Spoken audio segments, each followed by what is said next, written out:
Are you ready to take action to attain the lifestyle of your dreams? It's a great way to make a lot of money fast. Hey, welcome back to the Clever Investor Show. What's going on, guys? I'm your lucky host, Cody Sperber, the OG Clever Investor, and today we are on the move here in Miami, back in Drew's studio. I'm so excited because this is his upgraded studio. This is a brand new studio, and we are here with probably the most famous network marketer in the game. She's definitely the highest paid network marketer in the health and wellness space. You've been empowering women for a really long time. You're just an OG in the game, and we are here with the great Stormy Wellington. I'm super excited that you're here. This has been a long time in the making. First of all, I'm very excited to be here. This studio is super sexy. I feel comfortable, and I'm excited to have a conversation with you. Yes. And I want to say you can ask me anything you want. Oh, I'm going to. We're going in, baby. You know, this podcast is all about making money. Okay. Multiplying your money, okay, managing it well, and then making it matter. That's like the essence of the podcast. But we have so many great entrepreneurs on here. And I'm really excited to talk to you because first off, I want to know, you've been through so much diversity in your life. Like I've watched you on for probably about 2 years now on social, and you're just so raw and authentic. You share the wins, the good, the bad, everything in between. You got, I don't even know how many women following you. Right, lots. And you're empowering a tremendous amount of women of color, which I love that, like, you're on a mission. Yes. And you're relentless. Like, you don't miss a day. I think, how many times a day do you go live to your community? To the world on social media, Instagram, I probably go live like 6 times a day. Is that just a muscle you built? Like, were you just like, those are my people, I'm going to speak to them, I'm inspired? Or is it like a schedule where you have like a plan? Is it like every hour on the hour I hit my social? No. So in my mind, my Instagram page is like my text message or my FaceTime to the world in my mind. And there's a lot of people that watches me that's my students or they're my mentorship program in my community. And I go live showing them what I do for the day. Because a lot of people, you know, they don't do what's taught, they do what's caught. That's what I truly believe. And so I let you live my life with me, whether I'm getting dressed, whether I'm, you know, I'm going to have on clothes, but whether you see me go from waking up to brushing, I brush my teeth on live, I make coffee on live, I work out on live, I meditate on live, I pray on live, I talk on live. So I use live as a way to talk to the world. Mm-hmm. It's a great free strategy to connect with people and to let them know who you are and how much you care. Well, I haven't seen you miss. Thank you. Like, you don't miss. Like, Thank you're you. you're so consistent. I love that. Thank you. Attention, money goes where attention flows. Yep. And like, you got it. Like, Yep. you grab the attention Yep. over everybody. Yep. So let's kind of step back though, because I think for people who are tuning into the show that maybe are in real estate or just entrepreneurship and they haven't had a chance to meet you yet, you came through a lot of adversity. You were born in New York. You moved to San Francisco. Oh. You end up in Miami. Yeah. Right. So now you're running game out here in Miami. You look good, by the way. You look fantastic. We were talking watches earlier. You got great taste. But it wasn't always that way. No. You know, hustler at Spirit, raised in the streets. Yep. What was that like? Like, your brothers raised you, the streets raised you, like you were a stripper for a little while. Yep. How did you go through that process and then end up to become the highest paid, most consistent female network marketer in the world? Wow. First of all, I want to say, like, I'm very grateful for my humble beginnings because where I came from has a lot to do with who I am today. And I think that's important for everybody to know that. A lot of times we want to just kind of abandon all of who we were. But a lot of what I experienced as a child made me very relentless, made me decide that I didn't want to be a victim. And so I'll start when I was about, let's say, 13. I had my first child at the age of 15. But my first time actually being involved in like the street life was at 13 years old. So where most children was home with their moms and their dads, my mom was selling drugs in Jamaica, and she left me at 13 with her boyfriend. And this is one of my earliest reminders of becoming relentless. So at 13 years old, imagine your water being off at home. You weren't used to that because there was a time where you had a normal, consistent life with at least your mom being there. My mom always was a single mom for the most part. And so I came home one day from school and there was no water. I'm the youngest of all my mother's children. My mom had 4 kids from 4 different men. And so day 2, day 3, day 4, no water. Day 5, no mom, nobody's talking about water. But I always was a mature looking young lady. And so I never forget, at 13 years old, one of my friends invited me to a strip club.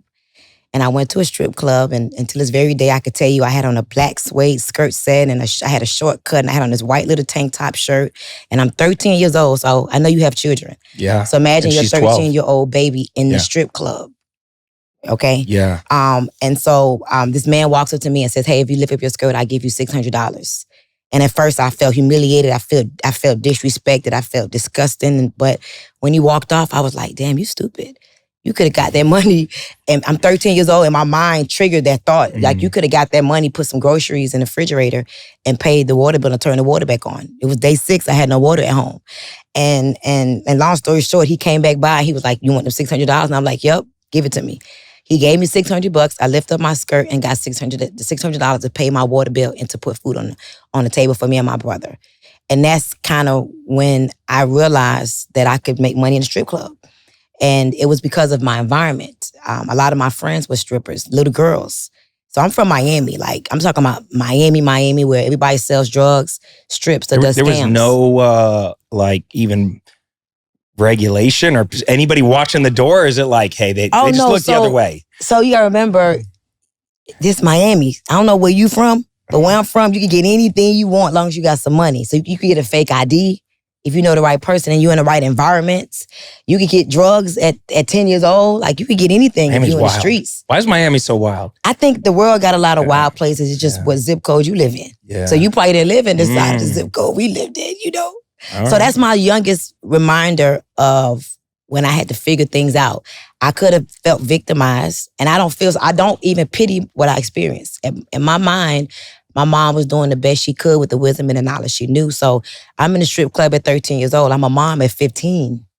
So you just kept coming back. You're like, shit, if I can get money here, I'm just going to keep coming back. I kept going back to get money, but I never really liked it. Like, I was never one of those girls that felt like, ooh, this is exciting. I felt like it was a shame that I was doing that at 13, but I didn't have a choice. Like, there was no mom, and the boyfriend my mom left me with was not a man. So I'm really living with a little boy and trying to figure out how to eat. And so what happens is that I end up dating someone that kind of like took care of me at 13, 14, and I got pregnant. So when I got pregnant, I'm like, I didn't care about what my mom or what the world thought. I felt like, here's my opportunity to keep this man by having his baby. See, it's a whole nother world that you may not know about, Clever. Well, surprisingly, Stormy, and you're right. Like, I can't connect to all of that. Yeah. But I grew up in a part of Mesa, Arizona, where I was one of 3 white guys. Mm-hmm. Everybody else was Hispanic, and we didn't have a lot of money, so it was a poor area. But I was on the better end of the poor area, and my parents always did well enough to where we had food and stuff, but like nothing extra. But I would hang out with all the guys that were running and all the little gangs, and so I saw a guy get killed in front of me. Okay, so I saw some of that. Just a lot of, dumb shit. I sold drugs. But don't those things change who you are? Yeah, I started doing drugs, selling drugs at a very early age. So like, there was elements of it, but not the same. Exactly. I mean, of course not. But just if you could think about that, if that becomes a part of your life journey, it has to change who you are. And that's why, like, to this very day, I tell people like I am not going to be a victim under no circumstances. To nothing, to my life experiences. And so I've always been a hustler, always, but I was always looking for the right product, the right service, the right opportunity. And I didn't know how to seek it. So I had to, of course, I ended up dropping out of school in the 9th grade. I became a teenage mom. And so here I am with a 9th grade, really an 8th grade education, because I dropped out 2 weeks in the 9th grade. So imagine not having the understanding of the bare, really basics of life because you stopped going to school in 9th grade. So that was my story up until around the age of like 18, between having my son, dropping out of school. I had my second daughter by the time I was 19. I'm still a stripper. I'm thinking that this is going to be my destiny. I'm just going to always be somebody's baby mom or a stripper. But then I changed my environment. That's why I always tell people it is so important that we constantly get around new environments to expand our mind. And I never forget, I read this book at 19 years old. It was called Think and Grow Rich by Napoleon Hill and Dennis Kimbrough. And when I read that book, that's when my paradigm started to shift. And I started to think, okay, wait a minute. It didn't say go get an education and be rich. It said think. And so as I read it, that's when I learned about, the decision making and how to, get around the right people, how to speak affirmations, how to think about the end and the beginning, and just learning non-traditional things like even network marketing is, I believe, what makes me so special and so different, because I could have used my beginning to make myself be somebody that makes excuses. But instead, I got in network marketing, and that's when everything really changed for me. So how did you get into network marketing? So you met somebody who pitched you, because like here's the thing with network marketing, right? Because there's so much around it, like the reputation of network marketing is like, hey, let's launder money amongst friends, right? It's like, let's go and recruit all our friends, our family. We're going to get them all to buy in, but nobody's really making money, but we're like recruiting everybody. Is it like, are you just walking into like someone just doing like a pitch to you and immediately you're like, I want to do that? Like, how did you get what I'm saying there? So first of all, and I'm happy you said that. That understanding is not true. That's a Ponzi scheme or a pyramid scheme, because there's no exchange of products or services, just money being exchanged. That is like not legal. That's dangerous. That's when you got to be careful. And that's why people get in trouble. As you know, there's some things going on now. Mm-hmm. But my real income, my claim to fame before I invested in that program that a lot of people invested in, is multi-level marketing through selling products. So what I love about network marketing is that you know your personality. I love health and wellness. I'm 43 years young. My mom, she died at 61. She wasn't healthy. I say to myself these days that I believe my mom killed herself. She had very poor eating habits, very poor sleeping habits. She used drugs. So she slowly but surely was killing herself. And so I love energy supplements, focused medicine and pills, and fruits and vegetables, and cleansing your system. And so I'm in a company that you pay for a product. And because I brought you on as a friend, a family member into my business, I get a percentage of all the products you buy. That's different than you give me some money and I give you some more money. Yeah. I'm exchanging a product. Because a lot of people, that is the misconception. And I used to have that. Before I met a lot of great network marketers that were doing really great things and helping a lot of people. Exactly. To me now, network marketing is one of the best forms of mentorship. Yes. It's one of the best vehicles for people that maybe are forgotten about or sidelined in life, or have had some things where people don't give them the opportunity or the shot. Or, because that's another misconception. Very successful people that are smart and understand leveraging their networks and bringing on another stream of income, those are the type of people that get in multi-level marketing as well. Yeah, and I was going to get there. Okay, good. Yeah, I was going to get there because once I turned the corner and I really realized like, oh, wow, the power of word of mouth marketing is the most powerful type of marketing. And as long as you have a great product or service behind it, because that was always my hang up, is like, oh, so you're going to recruit me to go recruit people. Yes. You're not really recruiting me to use the products and services. So I love that. So have you been with multiple network marketing companies, or have you been with the same one? I've been in 6 I've been in network marketing for almost 15 years. I've been in 6 companies. But my company that I'm in now, this November will make 10 years I've been in the same company. For almost a decade. Talk to me about the money. Talk to me about 10 years deep. Like, what am I making? I'm going to be honest with you. We're not supposed to make any income claims, but I'm going to claim my income, and I want to share with people like the power of network marketing, because I don't know your income, but not many people have made. I've made over $51 million in the last almost decade. 51 earned income. Say that I don't have again. To, not Say like your again. Money. That's some serious money. So honestly, like network marketing, once you get it, it's easier than traditional businesses because you're not putting a lot of risk to get the reward. So my overhead every month is $130. But my biggest month in network marketing, I made $3 million in 1 month. My biggest year was $21 million. However, a lot of work, home parties, networking, meeting people, traveling, sacrificing time away from the family, but it's not a lot of risk for the reward. So, $51 million, I got 38 people that I've coached to multi-millionaire and millionaire status. One of my top earners is a little black girl who graduated from Howard University that did hair. She made $8 million with me in the last 7 years. Another one of my top income earners, because people think that you make all the money. No. One of my top students is a little Latina girl from Dominican Republic. She's made, actually, I called her the other day and I'm doing a network marketing thing. She don't know I have her on speakerphone. I'm like, how much did you make in the last 7 years with me? She goes, hold on, let me see. And I hear her logging in. She goes, Coach, I said, did you make 16 million? She's like, no, I only made 14 million from Dominican Republic. Wow. So it's, you pay taxes. Yep.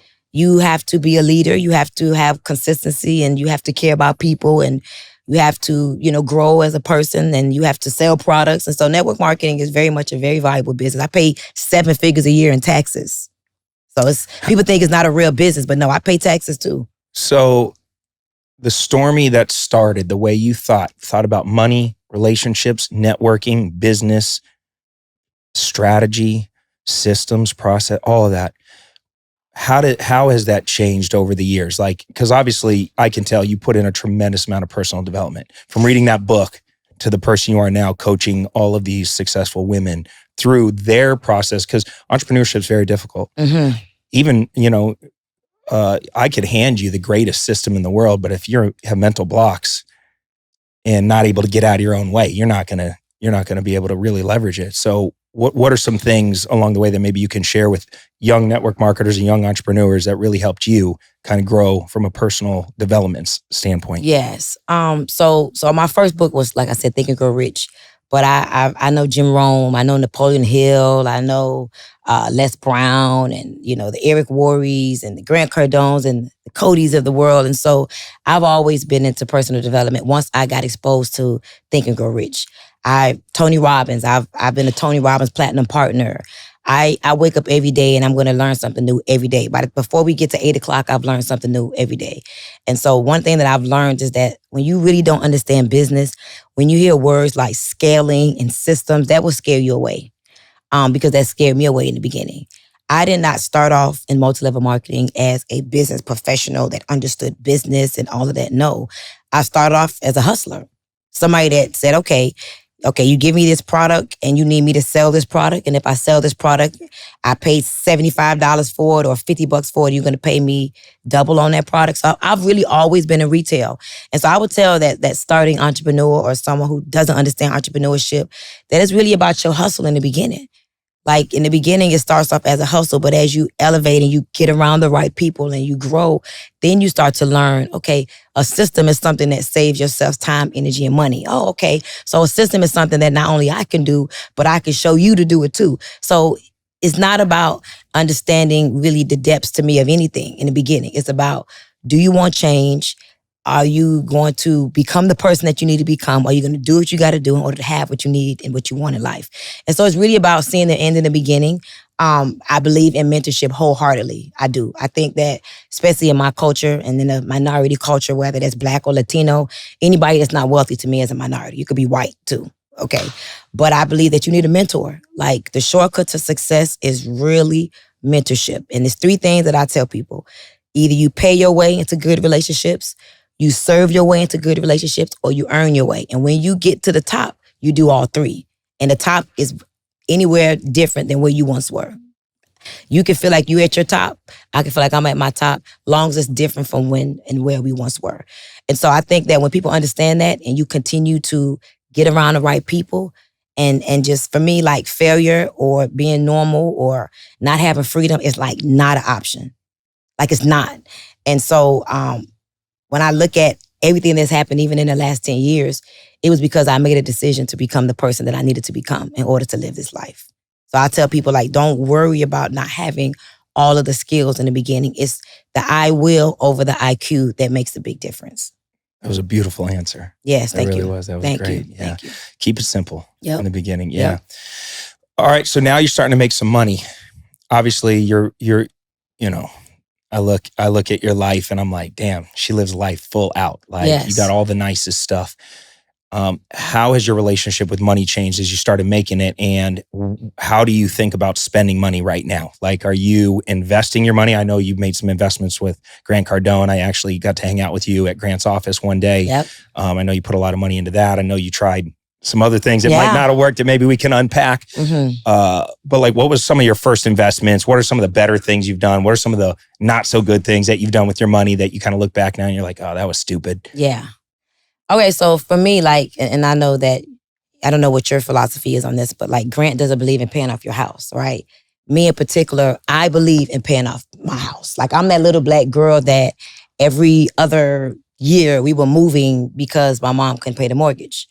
She figured it out how to get in. And that was back, think about it. I'm 43. When I was living with my mom, that was 30 years ago, 35 years ago. So she was able to get houses and then she'll file bankruptcy. And so always having to move was not what I wanted, but I had to do it with my mom and go where my mom took me.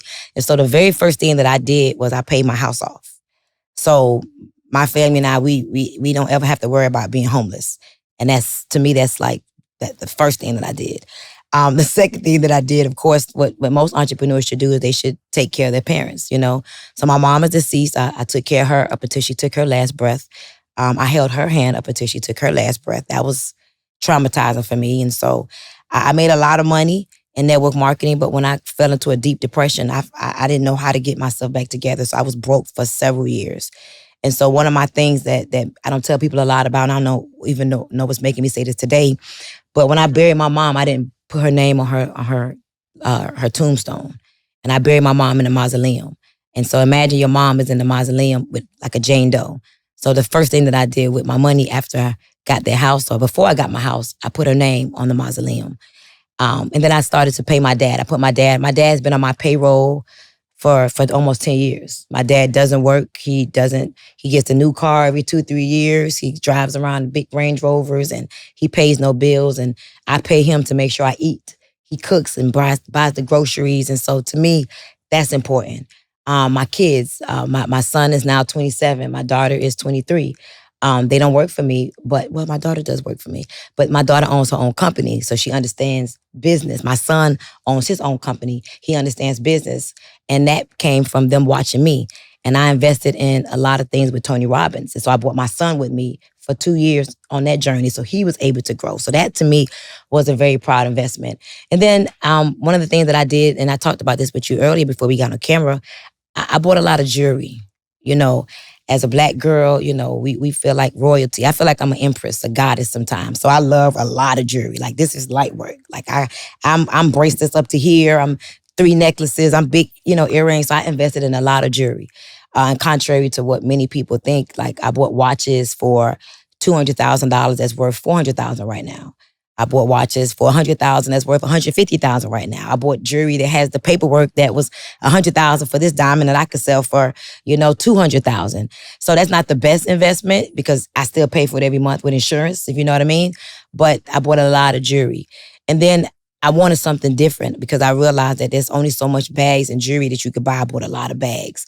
And then I learned more and more about real estate from people like you and Grant and Annetta Powell and Claudia Hibbert.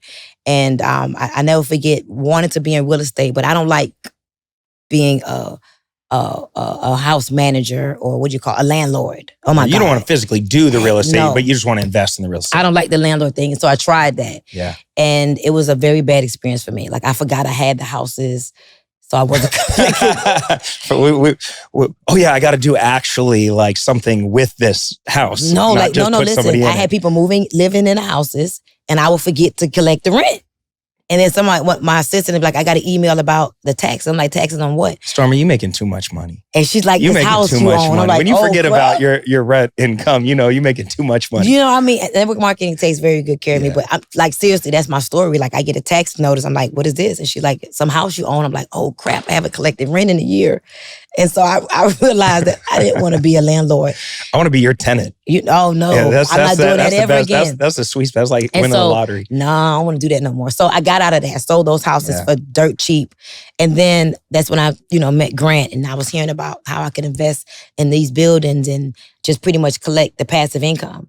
And so I, up until maybe a couple years ago, was the number one investor in Cardone Capital. Yeah, you put $5 million. Yeah, $5 million, a lot of money. Yeah, a lot. When you were making that investment, so you see a guy like Grant online, you see a big persona. You guys, you're lucky because you're both kind of from here, so you were able to like meet him and see the offices and all that stuff. But still, writing a $5 million check, even in chunks, that's scary. That's a lot of money. What was the vetting process or emotional process to do that? So honestly, for me, and I didn't share this in the beginning of this conversation, but I used to do scams back in the days. I used to steal people's identity when I was 17, 18 years old. So that's still something that I know about. So if you got 10 million in a bank account, you scared, especially when you know it's FDIC insured up to $250,000 because you know that you used to be the one that used to do the scam. So in your mind, deep down inside, you traumatized, okay, I got to get rid of this money. There's too much money just sitting in the bank. And then you talk about the IRS too. So my vetting process was, he had an event. I'm not into real estate like that, but I wanted to catch his personality. I never forget, I bought my first ticket to go to Grant's real estate event. Didn't really care about it for $5,000. And first of all, I was impressed that he was a real person. And the person you got on social media, YouTube, Instagram, was his same personality. I like real, raw, straight up people that don't try to be all what they're not. Authenticity to me, you can smell it and it carries the highest weight. I don't like the fakeness. And so I just loved how he would curse. He would tell you about your behind and at the same time say invest in this building. So I appreciated it.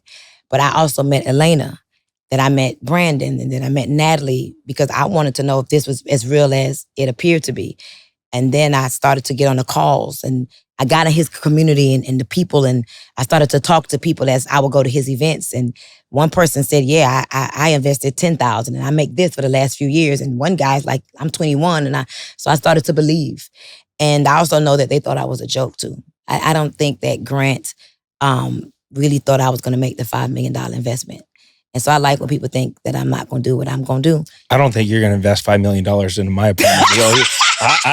I don't think she's going to do it. What do you guys think? You feel me? Yeah. You know what I'm saying? So I wanted to prove to him that little black girls can make big investments. But I also one day, I want to build my own subdivision. And I want somebody to manage I want to build the largest minority fund that ever hit the United States of America. And I want somebody to manage my fund as I help to raise the money from the community. So I wanted to also build that relationship for long-term gain. I think that is a fantastic mission. Thank you. And I can help you in a lot of different ways there, for Come sure. on. Yeah, I love that. Thank you. I would love to help that. Okay, so you make the investment. How long ago did you make the investment? And how much money are we making every month? So it's been about 3 years. Okay. I make all my money every month, $26,000, $28,000 a month. I love the tax benefits from it because it does get some appreciation value. And I also am waiting for, I'm 43. So one day I'm going to retire, one day. And I love that. I know that one day he's going to sell that building and I'm going to get a big payday. We talked about this about maybe a year ago. And I remember he was like, your 5 million, buddy, is like 7 million already. So that's a win-win to me. So I love that. I love that exchange. And I think that it's very important that people like you and Grant talk about that a little bit more in a simplistic way so we can understand what that means. Because my community wants places to put money, but y'all talk so big sometimes we don't know what y'all be talking about. I get it. Yeah, that does make sense. Well, one, I hope your investments go well. That's good that you're putting your money in real estate. I love that because real estate's, to me, the best wealth building vehicle. Yes. Last year I paid no taxes, which is wonderful. If you make 10, 15, 20 million in a year and you pay no taxes, it's like making 30, 40 million in a year. Oh my God. So it's like you really can go a lot faster when you realize that it's a game. It's just a big game and you got to play the game to win. And a lot of people don't. They play the game to make money, but they're in the wrong vehicle or they're putting their money in the wrong vehicle. And so, and only certain types of real estate really give you the benefit, right? You got to be in the commercial. You got to be in the multifamily. The little single family stuff doesn't get you there fast enough. See? Right? So, thank you for that. But, okay. So, and I know you made some maybe not so great call. We still have hope. So there was a huge thing. CoffeeZilla just came out with this big video, it kind of hit the internet. A lot of our friends got involved in this. A lot of people in network marketing got involved in this, but it's the Trader's Domain scam or scandal. We don't know if it's a scam. We don't even know what it is right now. But CoffeeZilla did this huge series of videos, all, kind of opening it up. And I know you put some money into that. And essentially what that was is like a Forex trading, gold trading platform that had two paths. You can either do the automated trading stuff, or you can kind of have a little higher risk where there was like a guy trading on a daily basis, but the returns were stupid. And you would get this little app and you would be able to see every day these big boy returns, which when I got pitched it, right away, I'm like, this is a motherfucking Ponzi scheme. Like, it didn't take me all but a third of a second. Hell no. Oh, you didn't get in? No, I didn't get in. But I'm a professional investor. I invest my money. I've made some bad investments in the past where it was either very speculative or I had a lot of FOMO because all my friends were jumping in it. And I was like, oh, fuck it. I'll put in $100,000. I'll put in $200,000. I never put in big boy money, but always enough significant money where I was like, okay, if this hits, it's going to do well. But if I lose it all, I'm okay. I had friends in this one put in 1 million, 3 million, 5 million. I heard you went in pretty big, or at least enough to where you had some really good returns on the app. Break down what happened. Tell your side of the story. I'm really curious from your perspective. Like, so many of our listeners reach out and they ask us how they can get involved in my actual real estate deals. Our investment firm specializes in finding deeply discounted properties, acquiring them, renovating, stabilizing both single family and multifamily properties all over the United States. That's why we're so excited to share with you clevercapitalfund.com. Now, if you have some investment capital and you want to deploy it and receive double-digit returns backed by real estate, then visit our website and see which fund is right for you. We have both equity funds and we have debt funds where you just get paid out every month like clockwork. All you got to do is visit www.clevercapitalfund.com today to learn more. What happened? So first of all, I am so happy that you asked me about this because I haven't addressed it. And I think I didn't address it because I don't want to shed light on something that like my people don't know about, if you get my point. But I know that there's a lot of people in your network and that's going to see this that probably wants to know what happened. And I'm very honored to share. So which camera like looks right at my face? So this is for CoffeeZilla, okay? CoffeeZilla, you know, I respect that he put together this nice little video. It was beautifully edited and put together. But I will say this. I was not a agent or a paid affiliate from Trader's Domain. So at first, I was excited watching the video because I'm like, wait a minute, is this real? Was I in a Ponzi scheme? Okay. But when I watched the video and it got to me, he's like, and Stormy, Coach Stormy flaunts her lifestyle and bought this yacht. No, I bought my yacht for my network marketing money. Now, let's talk about how I got into Trader's Domain. So I know a lot of network marketers that end up, you know, transitioning out of network marketing.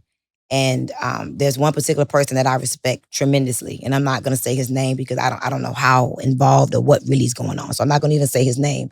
But I respect him. I trust him.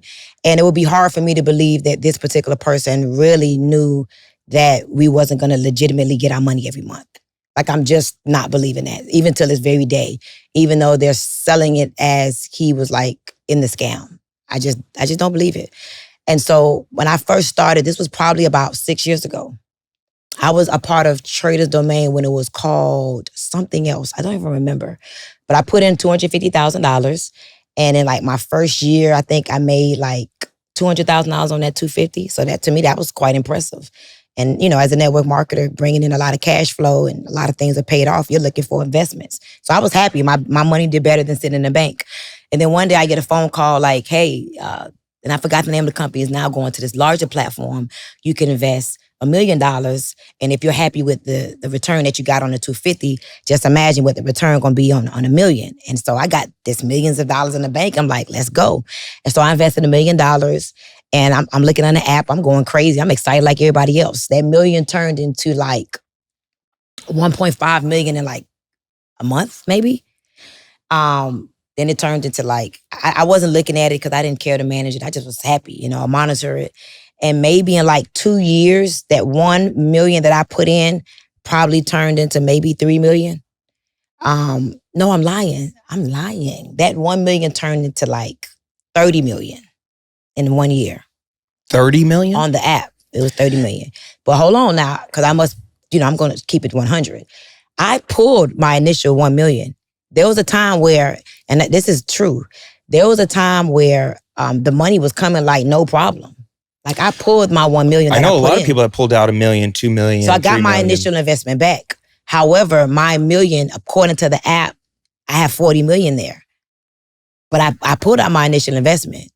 And, you know, of course, when my 1 million turned into 40 million and I pulled out $1 million, there's a few of my friends that I put on it. Yeah. But it wasn't for me making a percentage.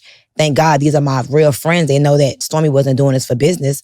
It was more so like, let me put you on. Like this worked for me. Let me put you on. Yeah. Like this is crazy. I remember there was a time where they was begging me. Listen to this. They was begging me to pull $1 million a week. But I'm like, I don't want it. I literally, and this is when the money was coming with no problem. And so one day I'm like, let me see if I can let me get some more money. I didn't need it, but let me just get it because it's there. I'm looking at 40 million. Let me pull $1 million and go shopping. And I pulled $1 million and it's been a year now. It's been since last September. And I have not gotten no money since then. I was one of the people that was privy to have a private conversation with Ted. Mm-hmm. And who was the main trader. Yeah. And I also understand how you can have so much going on that you're not organized and it could be a mess. And that's kind of what I heard happen. Like it turned into a mess. People started to turn it into like a multi-level marketing company, signing people up, earning a percentage. But I just, you know, and I'm gonna say it on camera for real. I just really believe that it's gonna work out and we're gonna get our money. There are people that I know that's still getting money right now. How long it's gonna take, I don't know. But I'm still one of those people that got hope. So you got faith that this thing can continue to work itself out, and on the other end, I spoke to Ted, you know, and I know he could be an asshole. I've excuse my cursing. I heard a couple of things. We're pretty raw on this. Oh, we are? Oh yeah, good. fuck yeah. I heard he could be an asshole. So I didn't experience that. But if you're getting threatened, and of course, there's a lot of people now. My heart goes out to people that left their jobs, sold their homes, do their IRAs and their 401ks. Like, you know, I heard there's a lot of people that were like suicidal behind, like can't pay their mortgage because it was going perfectly for a long time. So definitely my heart goes out to those people that didn't have other things to make income with. But I just still have faith and I just believe that it's going to work itself out. Now, I don't know if we're going to get all our money, but I just... So you don't believe it was a Ponzi scheme at this moment? I did for a little bit. Because when I started looking at the videos that CoffeeZilla did, I'm like, this makes sense. How easy would it be to create a system that's in a simulator? Like, it started to make sense and I haven't gotten my money still. So I still haven't gotten my 40 million. I did put out my initial investment just in case they could show like I did. I was grateful. And again, I could show text messages where they're begging me to pull $1 million a week. But I'm thinking that this thing is legit. So in my mind, it's just like a bank account somewhere that's waiting on me to need the money. Because at one point you could get your money in 16 days. So I'm like, I get cash flow. I don't have emergencies. So what's the big deal for me to need money? Yeah, let it keep multiplying. That's another thing. I wanted my money to multiply and compound. Yeah. So, but you know, lately there's been some new developments and some new emails and some new logins that's been going out. And so I just believe it's just so much money. I think, this is what I kind of think. I feel like they needed to catch up. I feel like that, you know, we had some very nasty losing days. And I feel like, of course, there was some things that got messed up with the paperwork I heard. I don't know the details of that. That's not my lane.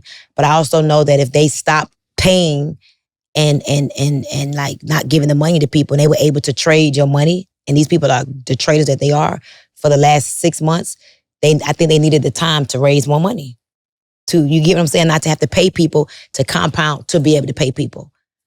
I have heard, and this is just secondhand hearing stuff, that people have offered to come in and pay things off or bail people out, like other companies trying to come in and like work with Ted. And he said, no, I got this, you know, and I'm going to work this thing through. I don't need anybody's to come bail it out. We're going to fix this. So I will be praying for all you guys, because I have a lot of people in this that are good friends of mine. It was probably one of the biggest tests of FOMO I've had in a long time. I almost wired $1 million. Wow. I was close, you know, and I had two friends. When I heard about it, I was standing next to two people. Both of them wired $1 million. We were all three. We kind of looked at each other when it happened. We said, look, let's go. Well, how long ago was this? And here's how my decision worked. This is 100% a Ponzi scheme, but I'm willing to gamble this $1 million real fast. Let me see if I could throw it in there, make some money real quick, and then pull it back out, get my principal back, and then just play with house money. I'm glad I didn't do it for a couple of reasons. One, if it is a scam, when the authorities come in, they're going to unwind all the money getting pulled out anyway. You know what I'm saying? They're not going to that's just how Ponzi schemes work. They just they crawl everywhere and just try and get whatever they can. So I'm really praying that it's not. I hope I'm wrong. Right. For because it wasn't me. I could have lost $1 million and I would have taken it on the chin. This is why I have a harder time with like some of the more professional investors bitching and moaning about it. It's like, motherfucker, you knew what you were doing. Right. Like, you're not stupid. You're a pro. It's the person that leveraged their last $3,000 and put it in, and they're fucked now because they have no money and they're in a lot of pain. That's where my heart goes out. And so I really hope that those people are allowed to continue to pull their money out until they get made whole. Mine too. Mine too. And I hope it works out for those people. All right. So maybe we learned a lesson. Gambling. Maybe we get our money.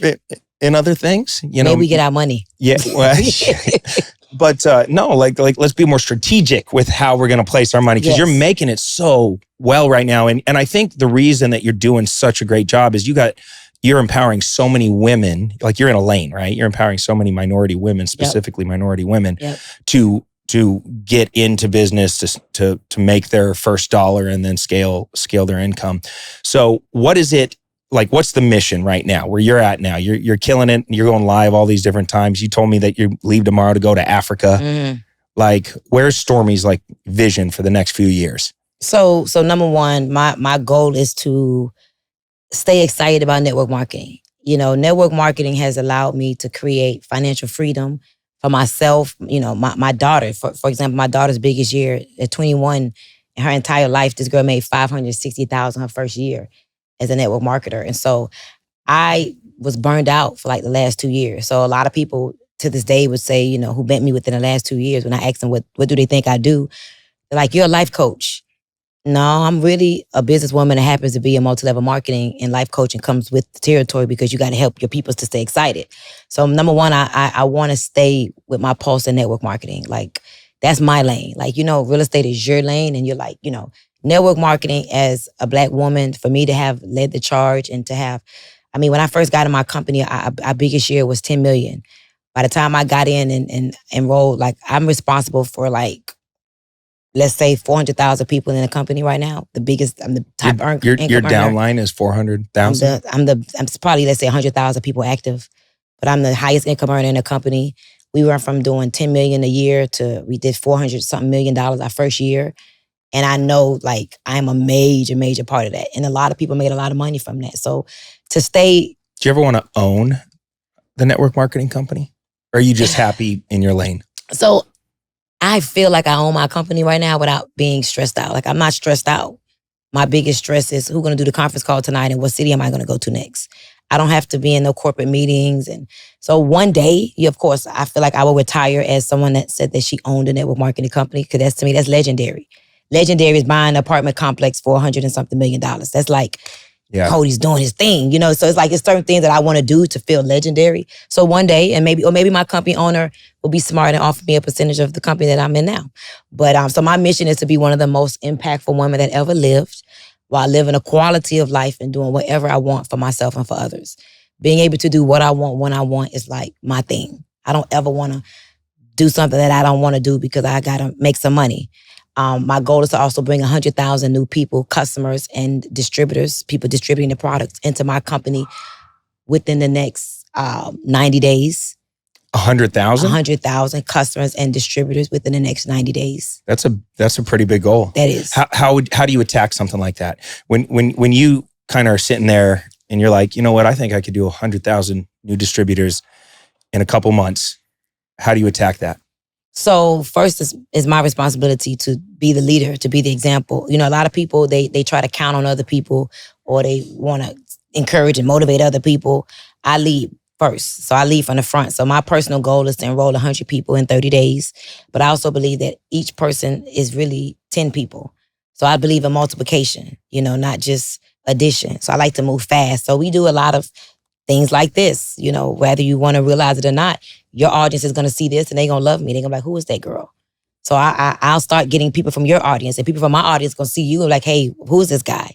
So getting on more podcasts, doing, you know, home parties again. Like I did a home party last week, And I'm in a house, a living room with like 20 people. Like normally at my level, you're not doing little stuff like that.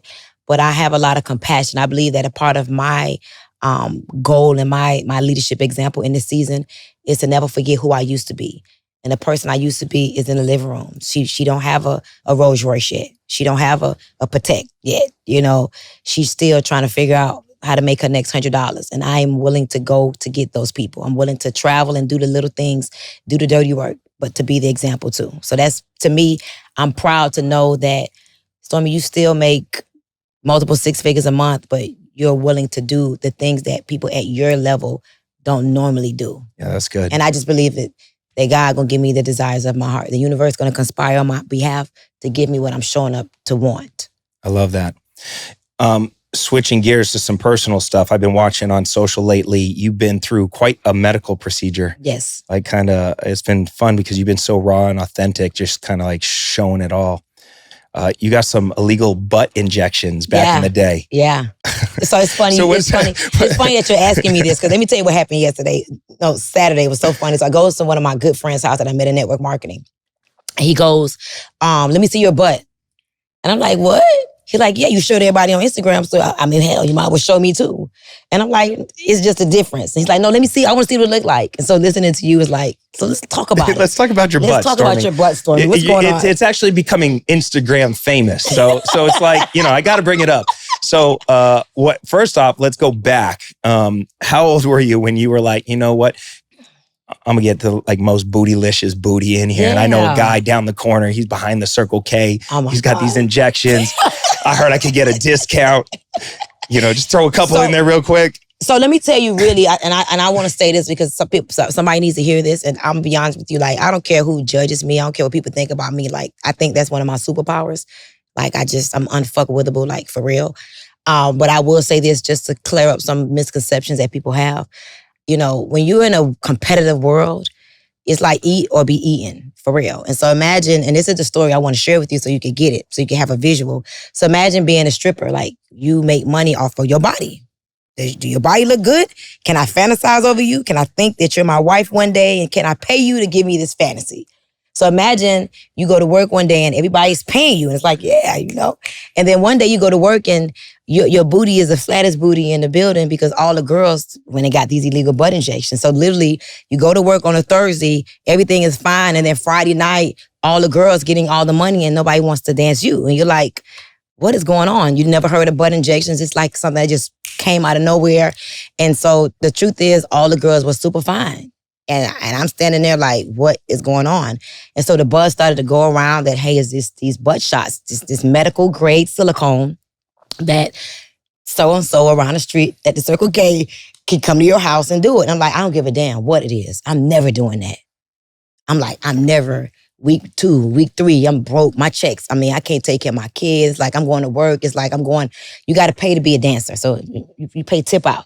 So you're paying your $150 and you barely going home with $200. Like, that's a problem. And so one day I'm at one of my friend's house, and he's a gay guy. And I'm watching him. He's laying on this bed, and this lady has this clear bottle with this clear stuff in it. She got her, please don't judge me, she has her crazy glue, like real, like crazy glue, the green crazy glue with the red top. You know what I'm talking about? She has her crazy glue, her clear medical grade silicone, her cotton balls.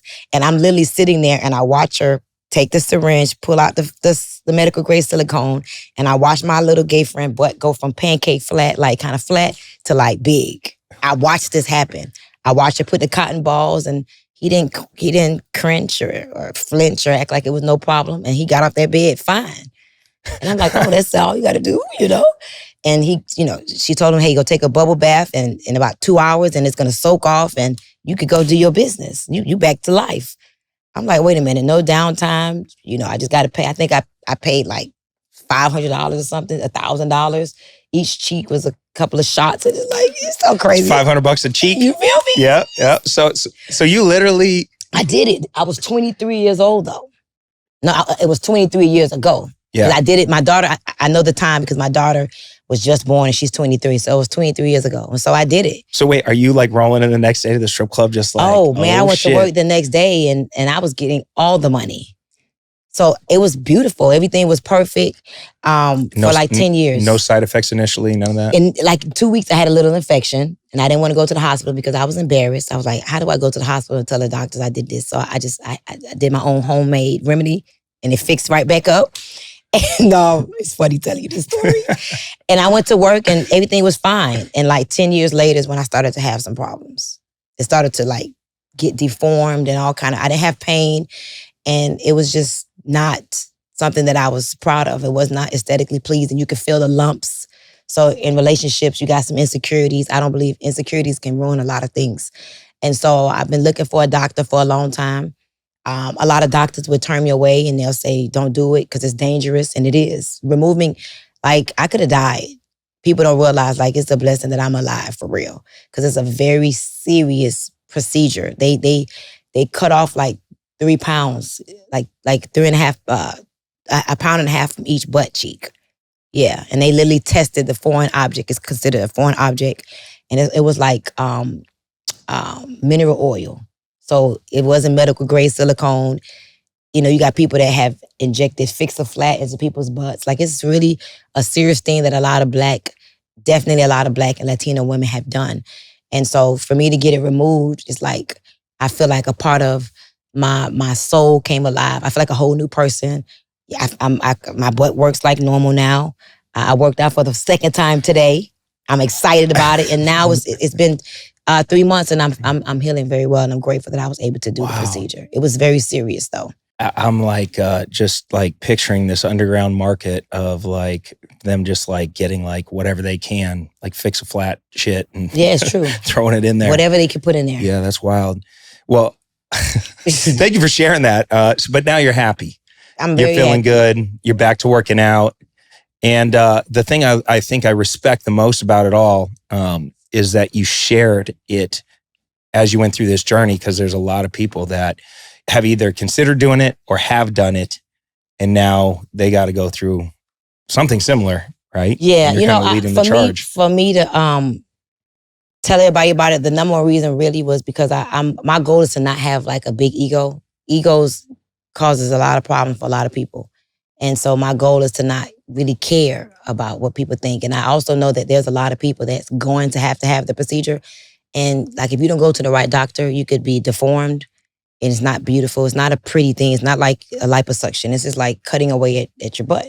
So I wanted to share with people like the right way to get it done, the right doctor, and to let people know like this is not something that people are still doing it like right now. Like it's not a thing of the past. This is a thing that people are currently doing, but it's very dangerous. And so your recommendation is don't do it. If you're going to do a BBL. Don't do illegal butt shots. So anybody watching this, do not do illegal butt shots from the man at the Circle K around the corner from the house. Whatever happened to your little gay friend? My gay friend still has it. He wants to get his removed, so he's working on that too. But he has some complications as well. It could turn into very serious complications after 10 years. It's serious. Damn. Yeah, All serious. right. Well, now we know the right way to get that bootylicious booty. Yeah. We know we gotta do it right. We're gonna do it. We gotta do it right, Stormy. Please, everything you do. That's do what I it tell all right. my mentoring students in real estate. I'm like, quit trying to cut corners. Let's go. Do it right the first time, because everything you do wrong, you're gonna end up having to go back and fix it anyway. That's right. Yes, That's right. do it right. All right. So, kind of just rapid fire, right? And we're going to end this thing strong. So rapid fire, what's some of the best advice you give your new coaching students that maybe cut a check to get some proximity to you? There's new in network marketing. Like what's one of the first pieces of wisdom that you would hit them with? Everybody has to have a goal. Like you have to begin with the end in mind. And so, people don't talk about goals a lot anymore, but I believe that you should always have a goal, but you also must know that everything big was once small. Don't come over here, trying to be Stormy in 2 weeks. It is a true process, but the goal is to be here 1 year from now. Whether you're in my mentorship program, just stay the course and grow every single day. Have incremental growth and just know that it takes time. And if you're willing to stay in the right environment, but apply the information, the knowledge, and turn that into wisdom that's taught to you, you could be a Stormy Wellington and more than me, one day. And so I just tell people, stay in the right environment, be very careful with the things you speak and the things you consume and just be patient, but know that mentorship, like I would not be the woman I am today if I did not have somebody that told me you could do better. Here's a way to do better. And here's an easier way to do it. And if I could do it, you could do it too. You could borrow somebody's belief as well. Who's some of your mentors right now that you go to that you really respect their advice? Jack Fallon, the owner of my network marketing company. John Licari, the CFO of my network marketing company. To this very day, I don't know if you know Miles, the late Miles Monroe. He's a very powerful pastor. He's deceased. I still listen to his YouTube videos. I still love Grant and Elena Cardone, and they're in real estate. But I mainly now have learned a lot through watching YouTube videos. There used to be a point in time where I had a real mentor that we would sit down, but I don't really have that person in my life no more. I have people that I learn from on YouTube. Through books. It's a lot of people. I love Joe Dispenza. I'm on to Abraham Hicks, So I use YouTube a lot to learn a lot. That's good. What would you say somebody new that's coming into money, they got a lot of friends and family that kind of feel entitled or almost like they want to be taken care of immediately? What advice would you give to that new network marketer that's finally crushing it? Go take care of everybody.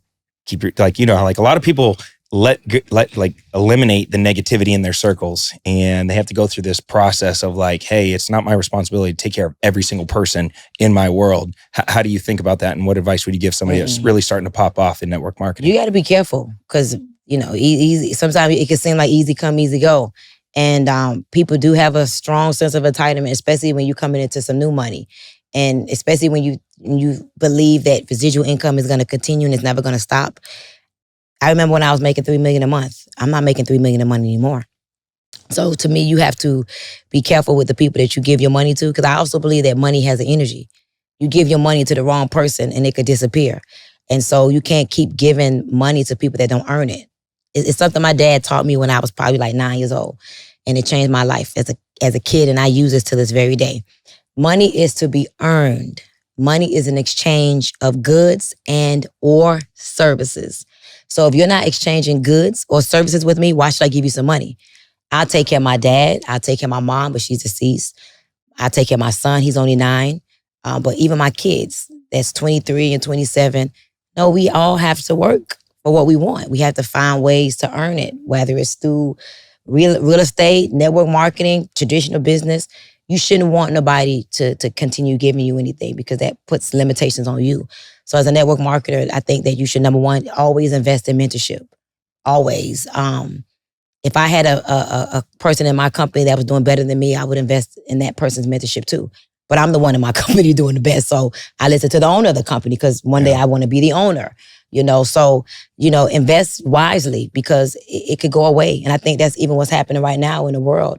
People are so afraid of each other, and people still have that COVID mindset and that scarcity mentality with this whole recession talk.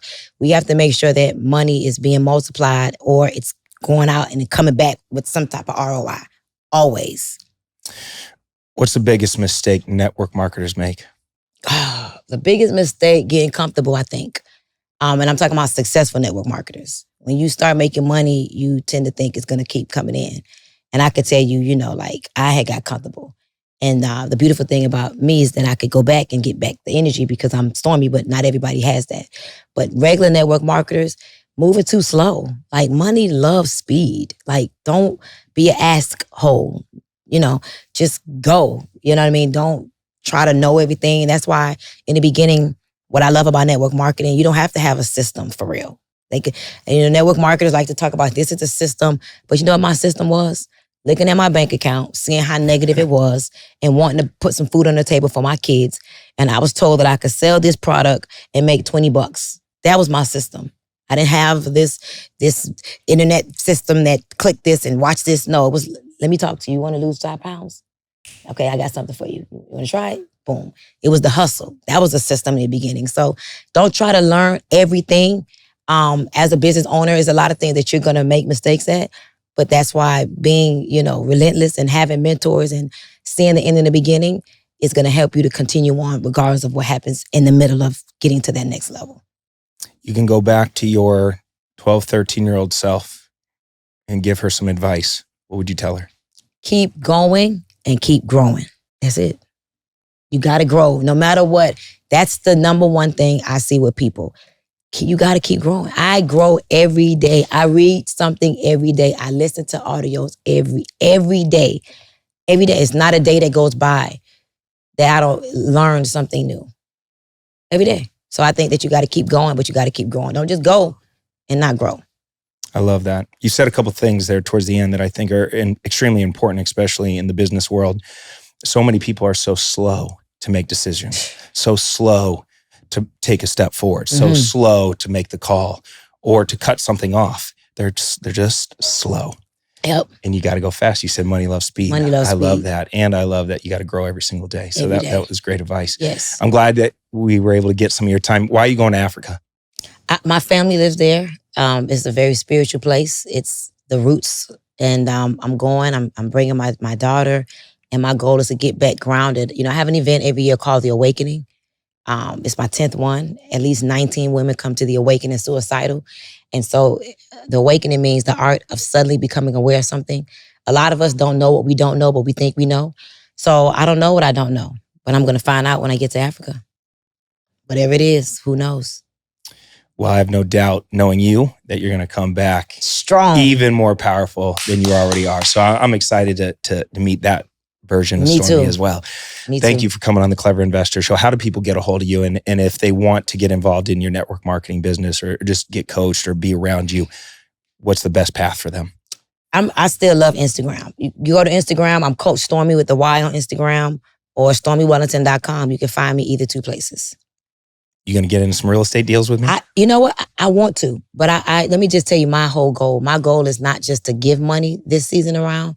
I want to learn a little bit more about like the commercial real estate. Like I don't ever want to own one door, but I really want to create a huge hedge fund that somebody manages and we buy an apartment complex. Like, okay, Stormy, you come with $100 million. The building is $150 million, but you need to raise $100 million because we could do like.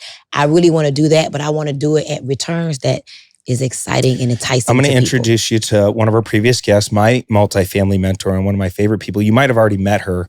She was at the same event as us. Her name is Vina Jetty. Do you remember Vina? Yeah, Vina. Vina. That's Pace's girl. That's Pace, like good friend, right? So I introduced Vina to Pace. Okay. Yes. I'm like the great connector in this space, you know? And so I am going to make sure that you guys, when you get back from Africa, that you guys have some time to bro out a little bit, because I think that there's some synergy there. I love your mission because I put Vina on in this space. I got her into the education side of things. I introduced her to Pace, to Grant, to everybody. Wow. And it's been great to watch her just absolutely grow. But she's on a mission to help minority women be empowered and get into real estate. And I think with your fund, I think there could be some really great synergies. You're both very powerful women. I think you do some real good damage together. Yes. Okay, please. I would I have her number. I'm going to text her. I didn't even know she did that. Oh yeah, she's the best. I'm on it. I'm going to make sure it happens. Come on, thank you. And guys, listen, go follow Stormy, support things that she's doing, and take this advice that you learned in this podcast and actually apply it to your life, because there was a lot of great gems dropped in this. And as usual, make sure you subscribe. Make sure you share this episode with some friends. And until next time, we're out of here. Take care. Comb your hair. Peace. Hey, Cody Sperber, the original Clever Investor, host of the Clever Investor Show podcast. And I'm shooting this ad right now to let you know that this podcast exists. It's finally out and we have some amazing guests. So please, I'm begging you, can you just come and give our podcast a listen? I've been doing real estate for a really long time. I've accessed some of the coolest people in the world. We were having all these amazing conversations and I'm like, what are we doing? Let's record this and actually put it out on a podcast. But the problem is, I have to let people know about it. That's where this ad comes in, and this is where you come in. You're going to be able to learn from successful entrepreneurs, get in-depth interviews from amazing leading experts. You're going to learn real estate investing strategies and tactical training strategies that work in today's market. We're going over market analysis and different market predictions. You're going to be able to engage in an awesome community. And we go into some pretty deep dives on the mindset of what it takes to win the game of money and in life, plus lots of bonus resources and exclusive content. So what you're going to want to do right now is click the link that you see on your screen and give the show a subscribe today. We have amazing guests like Ken McElroy and Robert Kiyosaki and Wes Watson and Pace Morby and Jamil Damji and Vina Jetty and a whole host of amazing men and women entrepreneurs that you're going to love to learn from and get to know. So what you want to do right now is click that link and give the show a subscribe today.